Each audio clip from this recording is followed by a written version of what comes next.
Alfredo, um prazer enorme ter você aqui. Alfredo é sócio da Enlags, sócio fundador da Enlag, Instituto Latino-Americano de Gestão em Saúde, faz mais pela saúde do que muita faculdade de medicina. Eu acompanho lá os treinamentos dele, são fantásticos. E o doutor, ele é médico, tem sido, nos últimos 3 meses, 4 meses, não sei há quanto tempo, Alfredo é um observador atento, usuário atento de tudo que envolve as ferramentas generativas e principalmente o ChatGPT. Eu acompanho ele com bastante assiduidade, porque aprendo muito com as coisas com a dimensão que ele coloca sobre essa ferramenta dentro da cadeia de saúde. Eu queria começar, Alfredo, mas antes eu vou citar aqui um livro que vai ser lançado agora em abril, nos Estados Unidos, chama-se AI Revolution in Medicine, Beyond and GPT-4 Beyond. Quer dizer, é um livro de 3 médicos que receberam uma autorização da OpenAI para usar o ChatGPT antes de ser lançado em novembro. Esses caras pararam tudo, ficaram 6 meses só usando a ferramenta dentro das aplicações, das práticas médicas. E escreveram esse livro que depois até o Eric Topol uma análise, teve acesso ao livro e fez uma análise bastante interessante. Então, eles dizem o seguinte, no livro, a conclusão, o livro vai ser uma espécie de um vulcãozinho dentro da sociedade médica, né, que já está bastante eruptiva, mas vai estar agora mais ainda, porque o livro é francamente apoiador da inteligência artificial na saúde. E ele diz assim, um dos autores diz assim, de quase todas as maneiras que você pode nomear, desde o diagnóstico até os registros médicos e os ensaios clínicos, o impacto de GPT-4 na cadeia é amplo e profundo. Quer dizer, o próprio Topol ficou extasiado com a quantidade de soluções, de práticas que eles conseguiram amplificar, apesar de todos os problemas, as alucinações, os erros, os equívocos, enfim, tudo que acontece com essa ferramenta. Como você é um assíduo, né, usuário e uma pessoa que tem muita experiência na área de saúde, como prática médica, eu queria que você tentasse citar para a gente 2 ou 3 ou 4 aplicações da ferramenta generativa na área de saúde. Talvez aquelas que vão se adaptar mais rapidamente ao contexto, né? Que vão chegar mais rapidamente ao contexto. O que você pode nos informar de práticas médicas que serão aceleradas por causa dessa plataforma? Oi, Guilherme, boa tarde, né? Com uma satisfação assim que eu atendi seu convite nessa fase aí da esquenta hospitalar. Eu queria aqui deixar registrado que sou um fã incondicional seu. Eu leio todos os seus artigos com muita atenção, interesse, né? Temos trocado algumas mensagens lá nos nossos grupos de redes sociais, né? E antes de responder essa sua pergunta, gostaria de me apresentar um pouco mais. E esse assunto chat GPT ele é tão recente que eu até duvido que existam muitos experts, né? Tem muito palpiteiro, né? E quanto mais especializado é a pessoa, né? Eu tenho acompanhado alguns professores que estudam a fundo o assunto e eles são de uma humildade assim que nos ensina a observar muito criticamente esse momento hype que a gente está vivendo, né? Usando o termo da moda, o próprio termo hype, né? Então, eu gostaria de dizer assim, a gente está numa fase de encantamento, né? De hype, né? Com todos os vieses possíveis que uma fase de paixão e de empolgação levam a gente a pensar sobre os assuntos, né? Por exemplo, o foco da minha atividade profissional atual está em educação e saúde. Eu trabalhei na assistência há muitos anos, são 45 anos de graduação em medicina, trabalhei em assistência, trabalhei no ensino, em gestão em saúde e agora estou me dedicando à parte de educação em saúde. Não é? Nós temos um trabalho assim muito focado na Enlags Academy, assim, pensando na transformação das pessoas. E o DNA do Enlags é uma think tank né, que oferece soluções para ajudar empresas, universidades, instituições de saúde, com um time assim de pessoas com ampla experiência, tanto no mercado quanto na academia, e todos com cases de sucesso. Então, feita essa contextualização, o que eu poderia dizer assim para você, que de imediato, que já pode ser usado, já está sendo usado de imediato, são em duas vertentes principais. Uma na própria gestão do negócio em saúde e a outra na educação profissional. Na gestão de saúde, principalmente na parte de automação de tarefas administrativas. É interessante porque todo mundo fala que está se perdendo a pessoalidade, a medicina está perdendo aquela, aquela herança sacerdócia dela com pensamento, com empatia, mas eu vejo exatamente ao contrário. Eu acho que a inteligência artificial, na verdade, está tirando o robô de dentro da pessoa, que, por incrível que possa parecer, está humanizando o atendimento. De que forma? Exatamente na automação de todas as tarefas administrativas. Eu, durante a minha vida na assistência, me aborrecia muito no preenchimento dos formulários. Né? Eu trabalhei muito tempo com emergência médica e, às vezes, tinha uma escala de Glasgow que a gente avaliava o paciente politraumatizado, e o preenchimento e a avaliação dessa escala era tão trabalhosa, não é? Depois já peguei uma fase fazendo isso nos tablets, mas assim, todas essas tarefas administrativas que incorrem em você elaborar documentos diversos, você vai poder transferir isso para esse recurso da generativa. Né?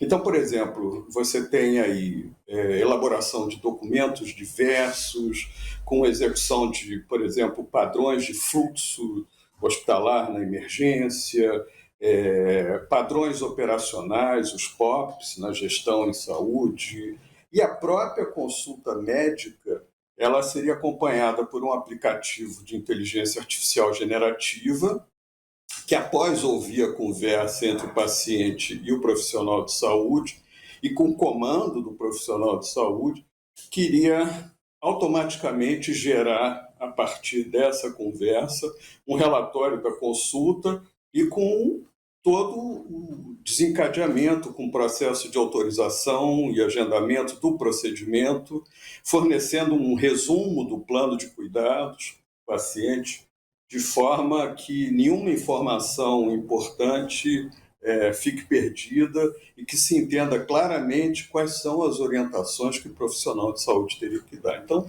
essa automação, na verdade, ela tira de dentro da pessoa aquela parte robô que a pessoa era necessário executar. Agora vai ser um robô mesmo que vai executar isso e vai liberar o profissional médico para estar atento a uma escuta mais minuciosa, podendo fazer uma transferência mais ativa, enfim, automação. Né? Especificamente, por exemplo, na área da saúde, tem algumas startups, eu até posso citar uma que está sendo utilizada em diversos hospitais nos Estados Unidos, vocês podem procurar, abridge.com, abridge.com. Ela tem sido utilizada com sucesso, né? Ela digitaliza a conversa do médico com o paciente e integra essa conversa com o prontuário eletrônico, que já está automatizado e automatizando milhares de médicos diariamente. Então, assim, primeiro ponto, já sendo utilizado essa parte de gestão do negócio. Vou chamar isso genericamente de gestão do negócio. A segunda parte é na educação profissional, né, que é a minha praia. Né? Você sabe que após agora o final de março, a OpenAI abriu seu API. Né? O API é aquele application de interface, né? Uma forma de comunicação entre os sistemas sem necessidade de você conhecer os detalhes de software, para que diversas empresas possam plugar diretamente no ChatGPT para turbinar os seus negócios.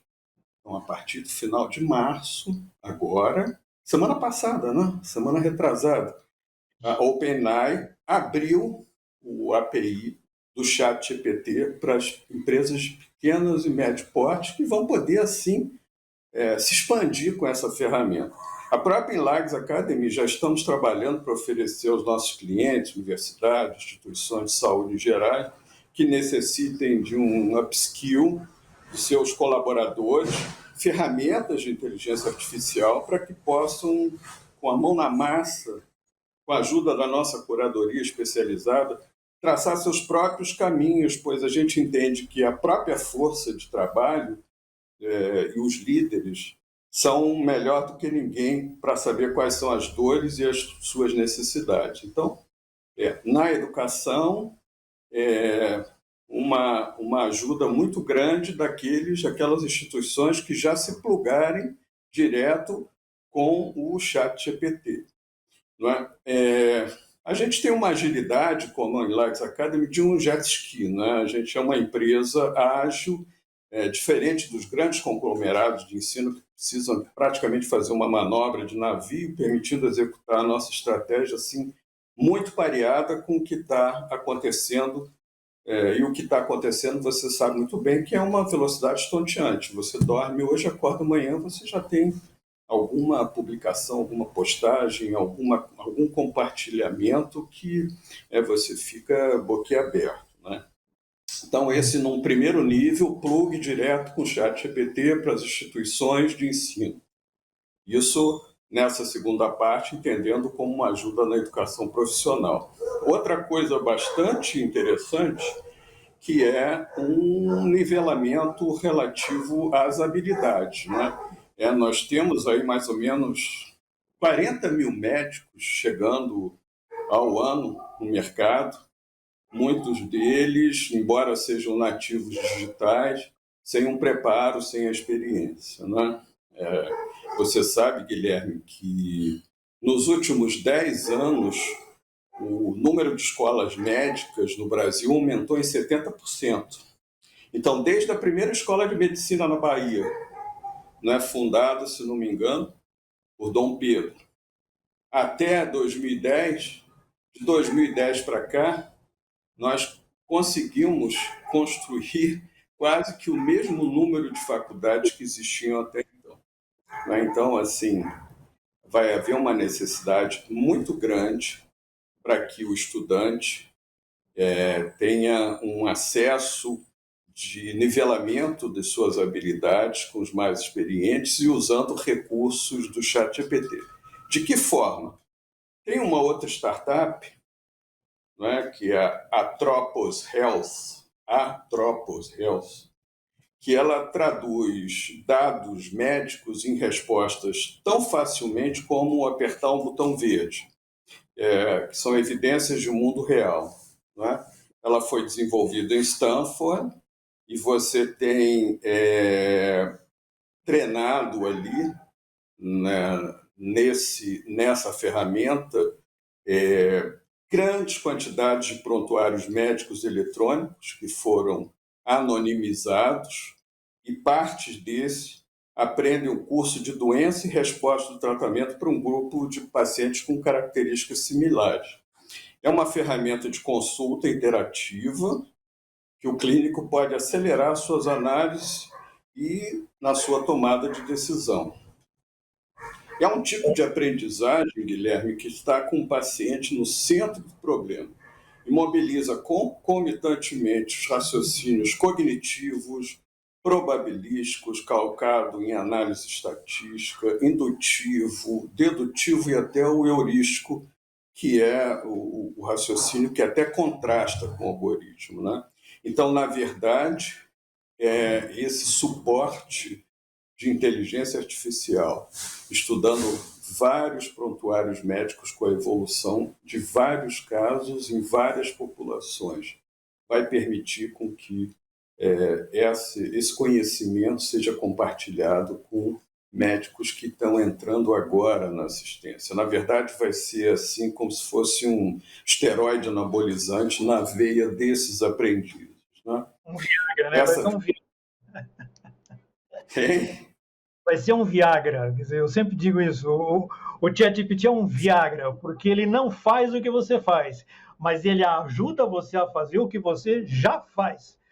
Exatamente, ele vai turbinar, vamos dizer assim, encurtando distâncias, fazendo atalhos, de modo a mostrar o desfecho mais adequado para uma determinada situação. Então, assim, enquanto que na medicina tradicional, sem a ajuda da inteligência artificial, você tem assim uma prestação de serviço que é bastante presencial e requer assim uma série de dotes, vamos dizer assim, cognitivos na cabeça do profissional, não só a experiência, a cognição de educação em saúde foi bastante estudada. Eu tive a oportunidade de me aprofundar nesse assunto um tempo para cá, para entender como que o médico decide. Por que ele decide daquela forma? Pode parecer simples, pode parecer que é só com experiência, pode parecer que é com destreza e habilidade, mas é um conjunto de ferramentas de cognição que vão ser turbinadas agora, né, com o ChatGPT. Né, hospitais, por exemplo, como a Mayo Clinic, já recentemente integrou essa startup que eu falei aí há pouco, né, essa Atropos Health. A Mayo Clinic, que é considerado um hospital de referência no mundo inteiro, na sua plataforma de apoio à decisão clínica. Então, resumidamente, automação e na educação dos profissionais que estão recém-saídos, fazendo um nivelamento de habilidades mais rápido, né? Agora, Alfredo, deixa eu aproveitar esse gancho seu para fazer uma extensão dessa pergunta, né? Que é assim, pela primeira vez, uma ferramenta de inteligência artificial chega user-friendly para o consumidor final. Isso nunca tinha acontecido antes. Ele sempre participava interativamente da algoritmização, mas ele nunca teve acesso a fazer qualquer tipo de aplicação diretamente numa ferramenta uma ferramenta generativa de um transformer. Quer dizer, e de repente faz 3 meses que tem aí 200 milhões de pessoas que estão usando, né? E estão usando de uma forma avassaladora, quer dizer, muito rápida, muito. Então, agora vou deixar o lado do médico e vou passar para o lado agora do consumidor. Quer dizer, como é que você acha que fica essa nova relação de um médico? Estou falando daqui a 2, 6, sei lá, 7, 10 anos. Um médico que utiliza uma ferramenta generativa para apoiar a sua decisão, enfim, para apoiar a sua terapêutica, o seu tratamento, e um usuário que também está usando a mesma ferramenta, a mesma versão da ferramenta, e pode eventualmente ter ali uma fratura, né, uma fricção entre os dois. Como é que você acha que o próprio usuário vai utilizar essa ferramenta para, enfim, se ajudar, né, sanitariamente, mas também ajudar a relação com o médico? Bom, você sabe que a tecnologia cada vez tem sido mais amigável, né? Se você olhar lá em 1995, para você executar alguma tarefa, você precisava de uma série de etapas no processo. Né? Você mesmo, numa apresentação sua, da última apresentação que eu assisti, muito interessante, sobre a interoperabilidade, você falou que vai ser tão simples quanto a aplicação do WhatsApp, em que você não precisa de ser nativo digital para poder manusear esse recurso, né? Então, eu acho assim que faz parte da educação sanitária a literácia digital. E isso vai acontecer concomitantemente. As startups, elas se notabilizam exatamente por oferecer produtos que são inovadores no sentido de ter fácil usabilidade. Não é que outro tema que está bastante discutido e debatido hoje, você tem o usuário, no caso da saúde, o paciente no centro, e a usabilidade dele no sistema vai precisar ser muito amigável. Então, eu vejo, por exemplo, você perguntou aí nos próximos 2, 4, 6 anos, né? Ele vai funcionar como se fosse um assistente pessoal, né? Da mesma forma como hoje a gente, quando ia viajar, né, comprava aqueles mapas, ficava estudando o mapa, perguntava para as pessoas na rua como é que se chegava no seu destino e tal, né, até que apareceu o Waze, né? Então, assim, vamos fazer uma analogia da pessoa, do paciente, precisar navegar nesse sistema de saúde que ele é absolutamente fragmentado, né? Esse sistema que a gente vive, que é um enorme desafio para o paciente navegar nessa complexidade. E eu vou dizer o seguinte, quando eu falo paciente, eu estou me vendo como uma pessoa relativamente letrada, que atuou na assistência durante mais de 40 anos e que tem dificuldade de navegar nesse sistema, com todos os recursos que eu tenho. Então, assim, não por causa da tecnologia, porque ele é um sistema complexo, fragmentado, não é? Então, a gente vai poder, dentro dessa complexidade de fragmentação, a gente vai poder ter melhores recursos de informação dos dados do que ocorre com a gente. Né? Nesse artigo, você falou aí no Eric Topol, ele publicou um artigo recente sobre a IA chamada multimodal, né, para medicina simplificada, que vai ter um impacto assim catalítico, né, usando uma terminologia da química, né, quando dados de várias fontes puderem ser inseridos e processados através de múltiplos bioprocessadores contínuos, camadas biológicas como o teu genoma, hoje o famoso microbioma, né, o próprio meio ambiente, todos os registros médicos que existem, né, que vai possibilitar uma maior segurança. Então, assim, sozinho, o paciente não vai conseguir navegar. Da mesma forma como você sozinho hoje, com seu automóvel,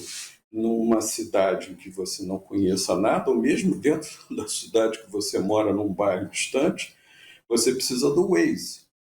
Os pacientes vão ter o Waze dele, o seu assistente pessoal, que vai ser nutrido de informações captadas por múltiplos parâmetros em tempo real, e o médico vai passar a ser um agregador de dados para a tomada de decisão dele. Então, da mesma forma como eu exemplifiquei o Abridge e essa startup anterior de nivelamento de conhecimento, você tem hoje várias. Tem uma chamada ToinTM, eu até baixei esse aplicativo, você tira uma foto e ele é capaz de analisar através de inteligência artificial, através do reflexo de luz dos vasos sanguíneos, ele extrai uma enormidade de informações, né? Desde da sua idade aproximada, frequência cardíaca, enfim. Você vai conseguir, através desses dados, ser referenciado para as unidades de atendimento de acordo com aquele input que os seus vestíveis oferecerão. Então, assim, resposta. Nos próximos 2 a 4 anos, a gente vai ver isso. Em 6 anos, né, você falou outra coisa interessante sobre o futuro, né, o preferível, o plausível e o possível. Bacana essa sua colocação. Né? Muitas vezes eles não são homogêneos, né? Mas eu tenho ficado muito impressionado, Guilherme. Eu trabalhei com cirurgia durante muitos anos, né? E eu pude ver na história da escalada de cirurgia na minha geração acontecimentos assim muito importantes, como o transplante de órgãos, o uso da laparoscopia. Eu me lembro que no início da laparoscopia, aqui no Rio de Janeiro, eu tive a oportunidade, no Hospital Público da Universidade Federal do Rio de Janeiro, trabalhar com o laparoscópio. E o laparoscópio, na época, a visão da lente era pior do que do olho humano, exatamente ao contrário do que existe hoje. Hoje, o olho humano é cego perto das lentes que existem nos equipamentos de robótica. Então, se a gente fosse visualizar num futuro plausível e possível para os próximos 6 anos, você pode anotar aí no seu caderninho, já tem alguns hospitais e algumas instituições do Brasil que trabalham, por exemplo, com cirurgia robótica. Mas quando a gente fala em cirurgia digital, a cirurgia robótica é apenas um componente. A cirurgia digital, você invoca recursos integrados de imagem através de recursos de inteligência artificial e de boa comunicação entre o que o professor Deolindo Couto, quando deu aula de cirurgia lá no início, chamava do combinado cirúrgico.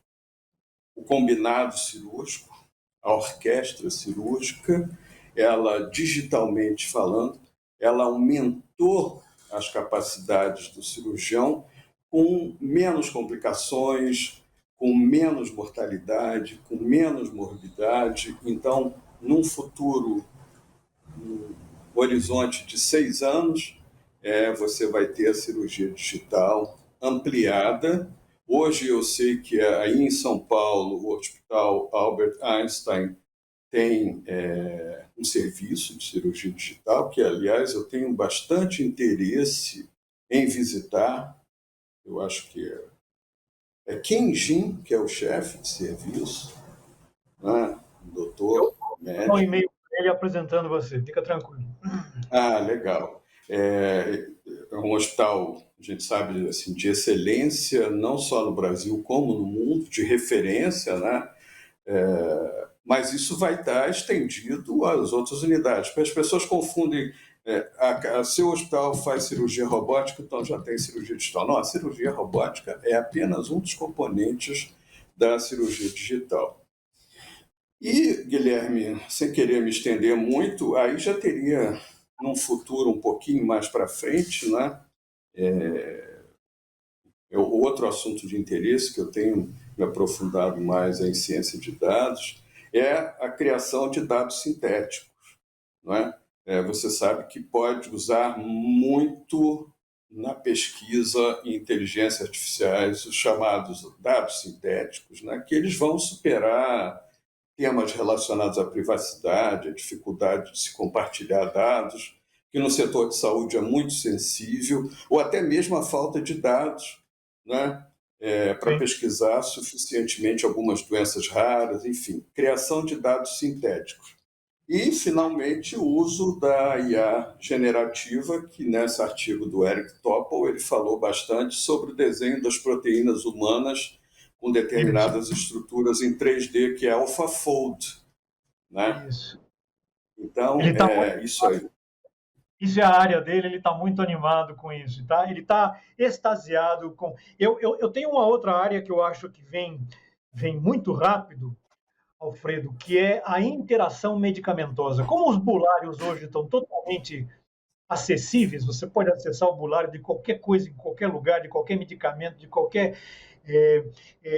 um dos grandes problemas que ocorre é que você precisa hoje de um médico atento que tenha os seus dados para você receitar uma medicação que seja compatível com o biotipo, por exemplo, de um cardiopata, por exemplo, que tenha antecedentes de outras morbidades, comorbidades ao longo do tempo. E eu acho que essas ferramentas, como tem acesso a esses bulários, se houver estudo combinando esse tipo de interação e dizendo, olha, aqui você tem um alarme amarelo, cuidado, porque se você é diabético, se você tem um problema cardiopata, ou se você tem um problema de pressão arterial, enfim, qualquer coisa que te iniba a junção e aí eu tenho que ser sincero com você, muito pouco médico faz isso. Quer dizer, a gente tem o topo da pirâmide certamente faz isso, tem experiência, tem conhecimento, mas, em geral, isso não ocorre. Quer dizer, você medica em função do, do, do sintoma, da sintomatologia que o paciente apresenta lá. Ele não faz checagem de medicação. Então, eu acho que as ferramentas generativas vão poder ajudar muito nessa parte.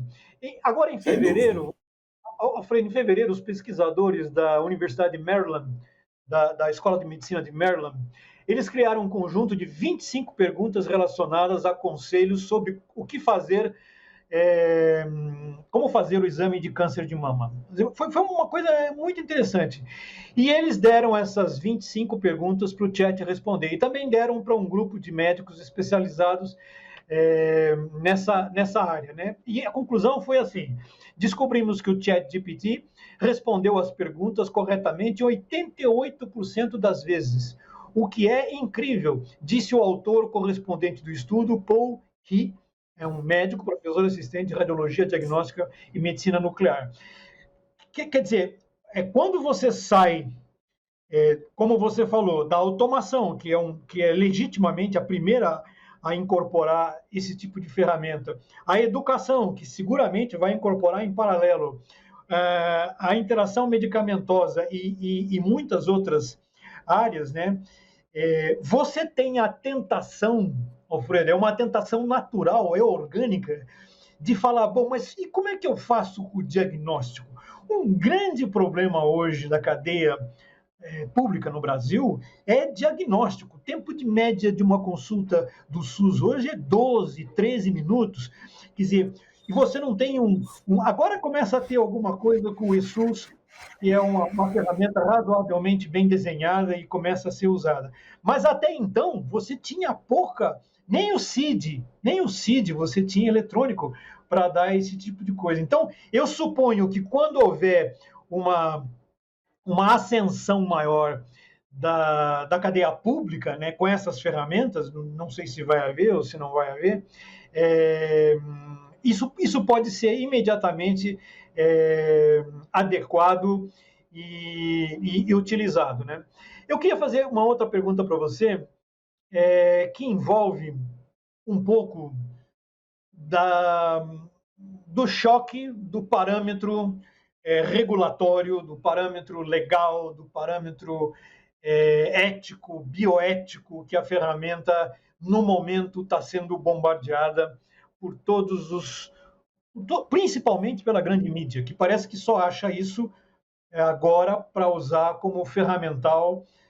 Como sempre ocorre, a polêmica sempre gera mais mídia, né? Você acha que nós teremos, nos próximos 6 meses a 12 meses, né, algum código de regulamentação para a comunidade médica em cima das ferramentas generativas? Você acredita que isso seja possível? Ou isso vai acontecer com uma telemedicina, que só quando veio a pandemia é que deu uma mudança de comportamento e que depois gerou a legislação que em dezembro último foi aprovada pelo Congresso? Você acha que esse ímpeto regulatório vai ser mais forte do que o ímpeto utilizatório da ferramenta? Olha, Guilherme, eu acho e penso que no início é até salutar que seja desregrado mesmo, né? O bicho tem que comer solto, vamos dizer assim. Né? Os espaços precisam de ocupação, mesmo que caótica. Mas você sabe que tudo vem do caos. Né? E depois que baixar essa poeira, baixar o hype, né? Esse hype tiver amenizado, aí sim os sistemas regulatórios encontram seu lugar para colocar ordem na bagunça.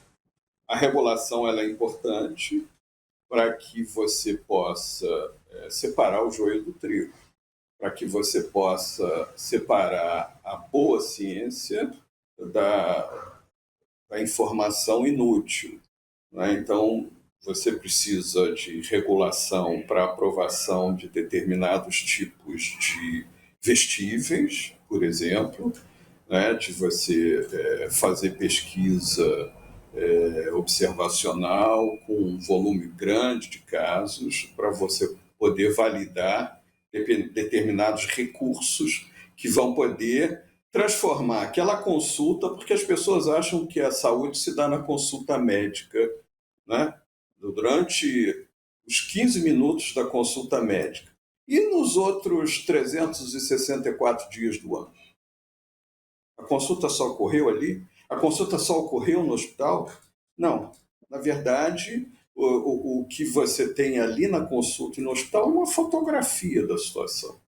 E hoje, com esses recursos de vestíveis, com recursos muitas vezes acessíveis, a grande questão, isso a gente viu na pandemia hoje, é o acesso aos recursos. E esses recursos, eles precisam primeiro ser validados e depois acessíveis, para que a saúde realmente se faça durante 365 dias do ano. De modo a que o profissional de saúde, quando estiver diante desse diagnóstico que você falou, que é a parte difícil, né? Feito um diagnóstico, 90% do problema está resolvido, né? Você vai ter um filme da história da pessoa através de informação de dados em tempo real. Antigamente, a pessoa tinha uma alteração na pressão arterial, ela pagava para colocar um holter no braço. Tem um colega meu que até o doutorado dele foi essa, né? E ele mesmo pagava as pessoas para ter um número de casos grandes. Isso foi na década de 90. Então, era o holter, para você poder ter um filme da história da pressão arterial, em que momentos, em que situações que a pressão se alterava, enfim. E isso tem que ser expandido através desses recursos do vestível, etc., para melhorar a saúde como um todo nos 365 dias. O médico do sistema de saúde perdeu um pouco o protagonismo dele. Isso é uma ferida narcísica ainda muito grande, não é? Hoje, quando você fala em saúde, você fala em determinantes sociais de saúde. A consulta, o exame físico, a anamnese, que são importantíssimas, mas tem pesquisas que já demonstraram que, em termos de saúde, isso equivale apenas a 10% dos problemas de saúde da pessoa.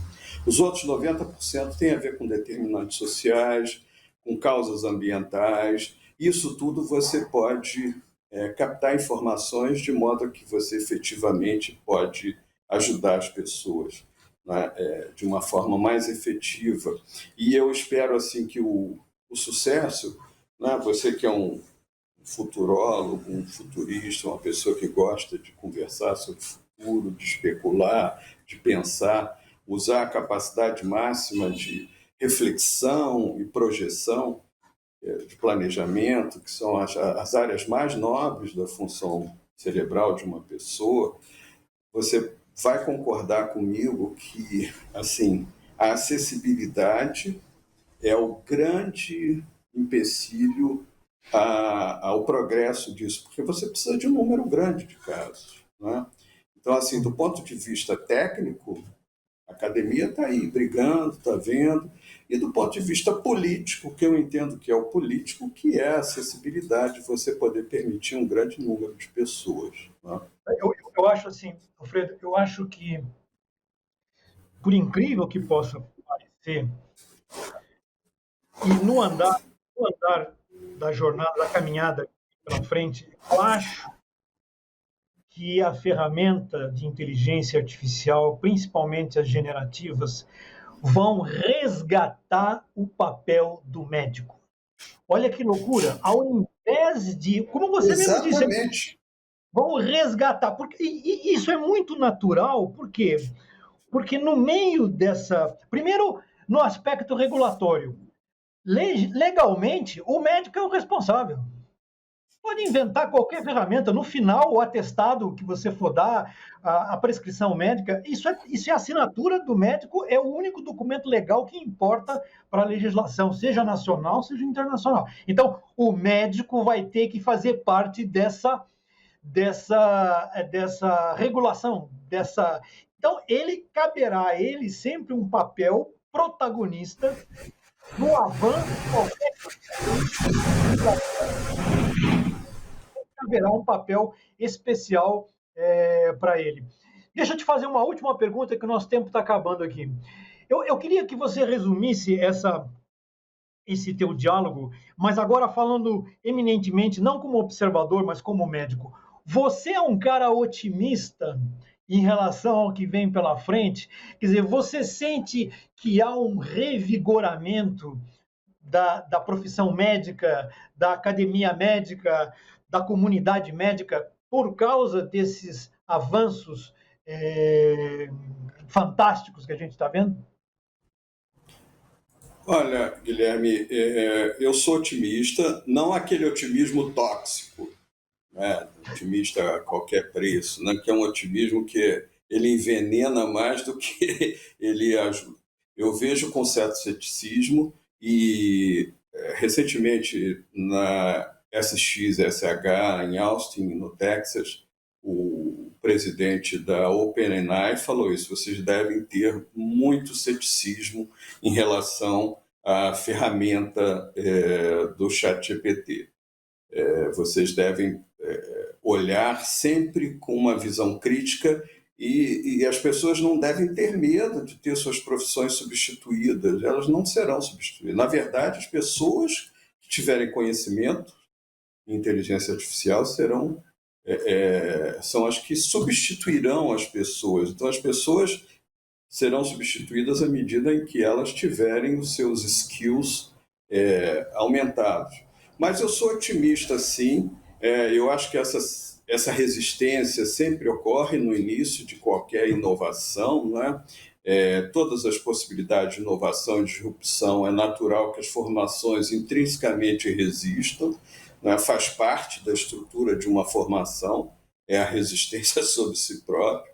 E o que acontece é que a realidade acaba se impondo. Embora o conceito de realidade a gente sabe que precisa um pouco mais de ajuste conceitual, né? Mas a realidade acaba se impondo e foi assim desde as calculadoras, né? Eu postei mesmo teve no início das calculadoras, os professores protestando lá nos Estados Unidos contra as calculadoras, né? E das novidades em geral, né? Desde as carruagens que foram substituídas pelos carros, do streaming, da televisão e do rádio. Então, essa resistência inicial é natural, mas eu vejo com muito otimismo a realidade que vai se impor é que a nossa cognição chamada estendida, hoje o celular é uma extensão nossa. A Sim. inteligência artificial já está na vida de todo mundo, vai ser uma extensão nossa. E as coisas estão numa velocidade que a gente não está conseguindo acompanhar, né? E que a MWeb também na SXSW, a MWeb é muito conhecida, uma palestrante muito conhecida nessa área de AI generativa, né? Ela falou que a gente tem que passar a ser protagonista das tendências, a gente não pode ser apenas observador. A gente tem que botar o que a gente chamava, botar o pé na lama, botar a mão na massa, no chão de fábrica, entrar lá no ChatGPT. Hoje mesmo eu fiquei batendo cabeça aqui com o ChatGPT do Bing, ele não estava respondendo uma coisa. Você não deve usar o ChatGPT como um oráculo. Há uma tendência das pessoas chegarem e fazerem as perguntas mais esdrúxulas. Tenta fazer uma pergunta esdrúxula para o ChatGPT, é uma perda de tempo. Então, assim, você tem que treinar em fazer as perguntas adequadas. O ChatGPT você tem que ver como uma cognição estendida. É como se você estivesse contratando 6 assistentes, né? Que você vai ter recursos para turbinar o teu negócio, né? E tua capacidade de ter uma vida melhor. E na saúde, isso sem dúvida vai ser uma coisa assim, muito positiva, e eu vejo com otimismo, mas vejo com otimismo da mesma forma que foi sugerido pelo presidente da OpenAI, com um olhar crítico, sempre deixando Isso. aquilo em suspeição e em suspensão.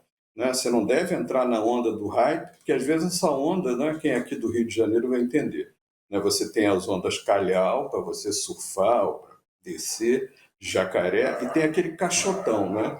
Então você tem que ir na onda, surfando nessa onda, com muito cuidado, senão ela pode ser um caixote que vai fazer você se arrebentar. Mas às vezes com otimismo, resumindo, sem ser um otimismo tóxico.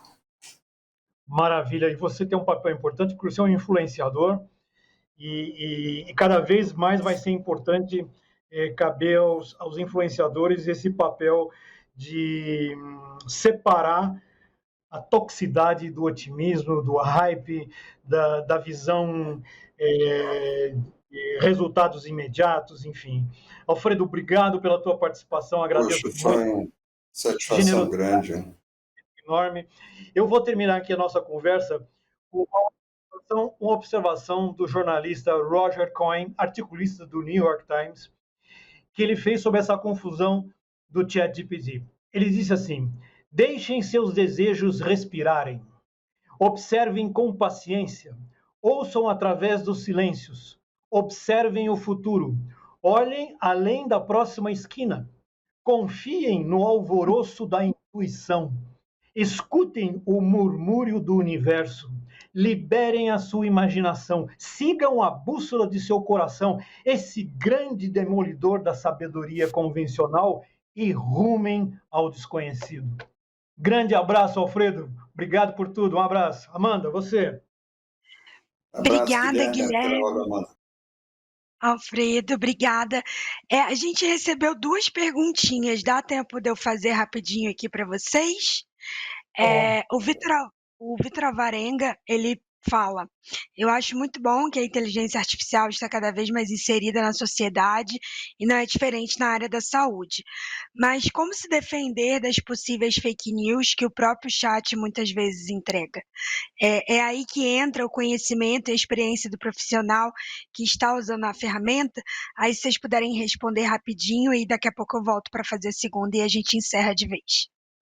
Tá bom. 1 minuto para cada um. O meu 1 minuto. Não tem solução isso. Diga, é Matheus, né? O nome dele. Não tem solução isso. Isso é o ser É humano. Vitor. Vitor, desculpe, Vitor. Você está fazendo uma radiografia do ser humano. Você pode colocar qualquer ferramenta, como as redes sociais, como no século XIX, a grande imprensa. Quer dizer, isso vai sempre ser usado pelo lado não racional, o lado afetivo das pessoas, e fake news não tem solução para isso. Nós vamos aprender a conviver com fake news. Fake news é uma mentira, uma lorota, uma bobagem, enfim, nós vamos ter que ter filtros internos, e uma criança, quando tiver 2, 3, 5, 10, vai ter que aprender a viver com filtros para escapar das fake news. Agora, um grande senhor mandatário ou uma grande regulação que consiga fazer isso diminuir, sou absolutamente cético. Alfredo. Eu concordo com o Guilherme. Como eu disse aqui, eu acho importante, diante dessas ferramentas, você sempre ter uma postura de suspeição e suspensão.